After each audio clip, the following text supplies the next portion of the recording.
Hello friends, मैं पवन Kumar Verma advocate स्वागत करता हूं आपका अपने चैनल पर। आज हम बात करेंगे चेक बाउंस के केसेस के बारे में।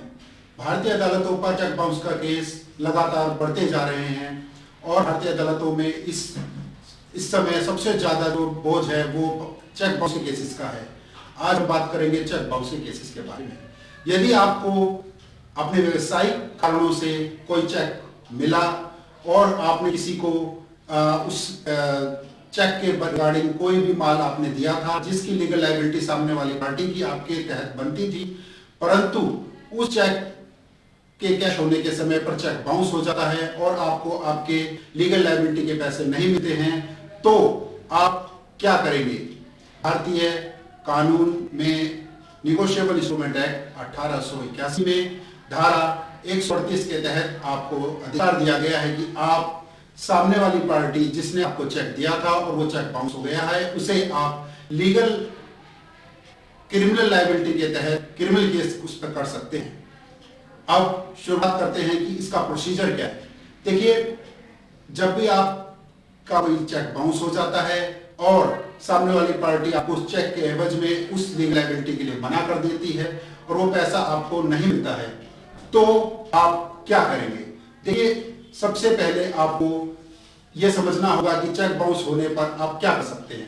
पहला, आप उस पार्टी को क्रिमिनल केसेस के तहत प्रोसिक्यूट कर सकते हैं। दूसरा, आप सिविल केसेस में उसको अपने पैसे की रिकवरी के लिए सूट डाल सकते हैं। देखिए, सबसे पहले आप ये समझिए कि दोनों केसेस अलग अलग हैं, क्रिमिनल केस और सिविल केस। क्रिमिनल केस में यदि आप जाते हैं तो 138 निगोशिएबल इंस्ट्रूमेंट एक्ट का आपके पास हथियार है। दूसरा, आप अपने पैसे की रिकवरी के लिए सिविल सूट डाल सकते हैं, जो कि ऑर्डर 37 सिविल प्रोसीजर कोड के तहत आप रिकवर कर सकते हैं। देखिए, हम आज बात करेंगे 138 सिविल निगोशिएबल इंस्ट्रूमेंट एक्ट के बारे में।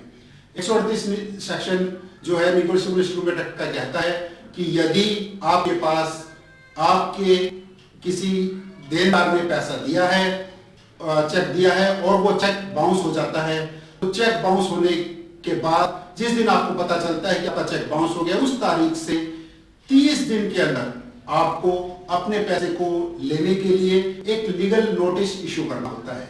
लीगल नोटिस इशू करने के बाद सामने वाली पार्टी के पास जब वो लीगल नोटिस पहुंचेगा, वो उसे 15 दिन का समय देता है लीगल नोटिस कि आप 15 दिन के अंदर ये पेमेंट कर दीजिए, नहीं तो अपना जवाब 15 दिन के अंदर आप फाइल कर दीजिए।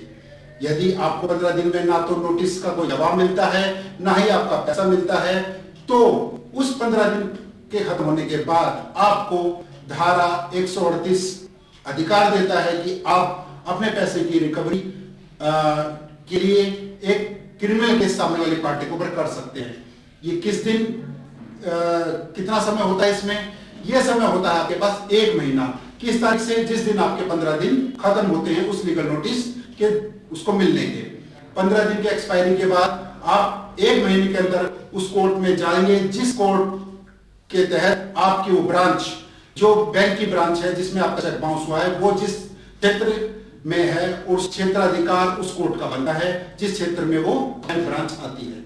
देखिए, सबसे पहले आपने लीगल नोटिस इशू किया, लीगल नोटिस के बाद 15 दिन का वेट किया, 15 दिन के बाद 1 महीने के बाद आपने कोर्ट में फाइल किया।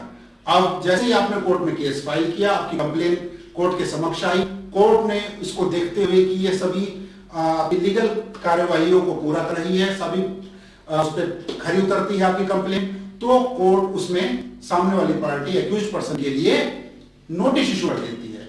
नोटिस इशू होने के बाद यदि सामने वाली पार्टी को नोटिस सर्व हो जाते हैं और वो कोर्ट में नहीं आती है, तो कोर्ट इसमें वारंट इशू करती है और कोर्ट में उसके अपीयरेंस को सुनिश्चित करती है।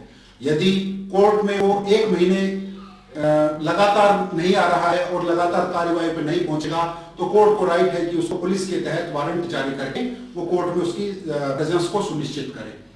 अब देखिए, वो पार्टी जो सामने वाले एक्यूज्ड पर्सन्स है वो कोर्ट में आ जाते हैं। कोर्ट में आने के बाद यदि वो मना करते हैं कि हमारी कोई लीगल लायबिलिटी नहीं बनती है, तो वो ट्रायल फेस करना होता है। ट्रायल फेस करेंगे, वो ट्रायल फेस में ये देखेंगे कि भाई किसकी लायबिलिटी बनती है और किसने चेक दिया था और किस चेक के तहत पेमेंट नहीं हुई।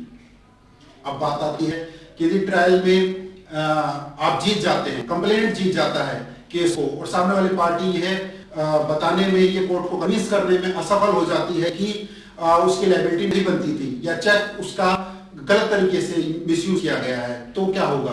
तो इसमें सजा का प्रावधान है। सेक्शन 138 नेगोशिएबल इंस्ट्रूमेंट कहता है यदि चेक बाउंस के केसेस में कंप्लेंट केस जीत जाता है और सामने वाली पार्टी को सजा होती है, तो वो सजा होती है मैक्सिमम 2 साल की, और साथ में हो सकता है कि जो चेक अमाउंट है उसका डबल भी आपको सजा के रूप में उस पार्टी को देना पड़े, या दोनों। हो सकता है कि 2 साल की सजा, डबल अमाउंट ऑफ चेक, या दोनों। कोर्ट के डिस्क्रिप्शन के ऊपर है कि वो क्या सजा सुनिश्चित करती है। तो मेरा ये कहना है कि जो भी आपके पास चेक है और वो लीगल लायबिलिटी के तहत आपके पास आया है और वो बाउंस हो जाता है, तो घबराइए नहीं, वो पैसा आपका सुरक्षित है, वो पैसा आपको कोर्ट के तहत वापस मिलेगा। नहीं तो क्रिमिनल ऑफेंस के तहत उस व्यक्ति को सजा हो सकती है।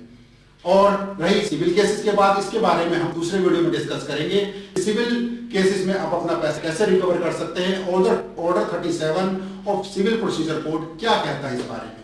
तो दोस्तों, ये वीडियो आपको कैसा लगा अपने कमेंट बॉक्स में प्लीज इसको बताइएगा।